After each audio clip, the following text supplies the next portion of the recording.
हम पूर्व में चर्चा कर चुके हैं राष्ट्रपति पद हेतु कार्यकाल या पदावधि टेन्योर। हम पूर्व में ये व्यक्त कर चुके हैं कि भारत के संविधान के अनुच्छेद 56 के अंतर्गत राष्ट्रपति का निर्वाचन 5 वर्ष के लिए होता है तथा कोई भी व्यक्ति एक से अधिक बार अर्थात कितनी ही बार राष्ट्रपति पद धारण कर सकता है।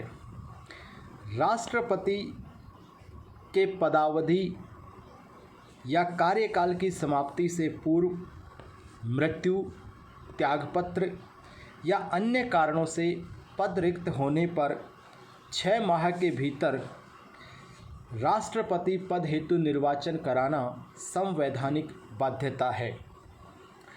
राष्ट्रपति की मृत्यु, त्यागपत्र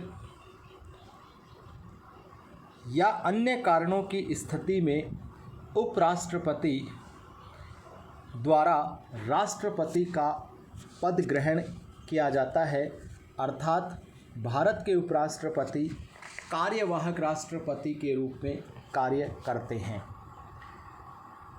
द प्रेसिडेंट सक्सेशन एक्ट 1969 के अनुसार यदि उस समय उपराष्ट्रपति भी उपलब्ध न हो तो उच्चतम न्यायालय या सुप्रीम कोर्ट के प्रधान न्यायाधीश तथा इनकी अनुपलब्धता में उच्चतम न्यायालय का ज्येष्ठतम या वरिष्ठतम न्यायाधीश कार्यवाहक राष्ट्रपति के रूप में पदभार ग्रहण करते हैं।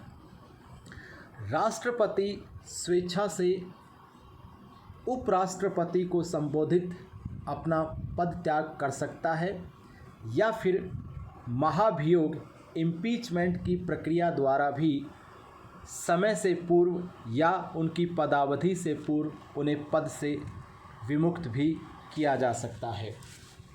अब हम चर्चा करते हैं राष्ट्रपति पर महाभियोग प्रक्रिया, impeachment process for the president of India.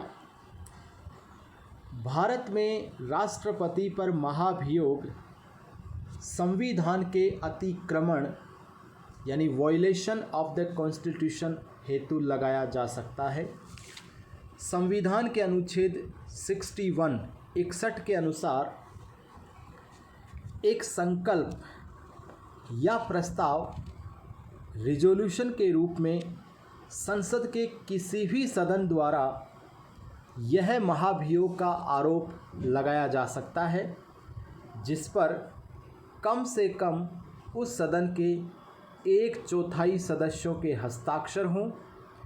राष्ट्रपति महोदय को 14 दिन का नोटिस भेजा जाए तथा यह प्रस्ताव या यह संकल्प सदन के कुल सदस्यों के 2/3 बहुमत से पारित होना चाहिए। दूसरे सदन के द्वारा राष्ट्रपति पर लगाए गए आरोपों की जांच की जाएगी या दूसरा सदन चाहे तो किसी न्यायालय द्वारा भी जांच करवाई जा सकती है। राष्ट्रपति इस जांच में चाहे तो स्वयं उपस्थित हो जाएं या फिर अपने किसी प्रतिनिधि को भेज सकते हैं।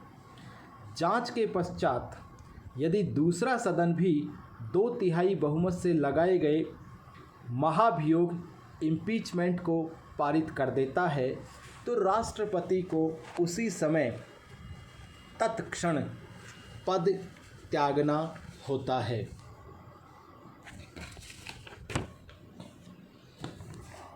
विदित है या गौरतलब है कि भारत में अभी तक किसी भी राष्ट्रपति के विरुद्ध महाभियोग प्रस्ताव नहीं लाया गया है।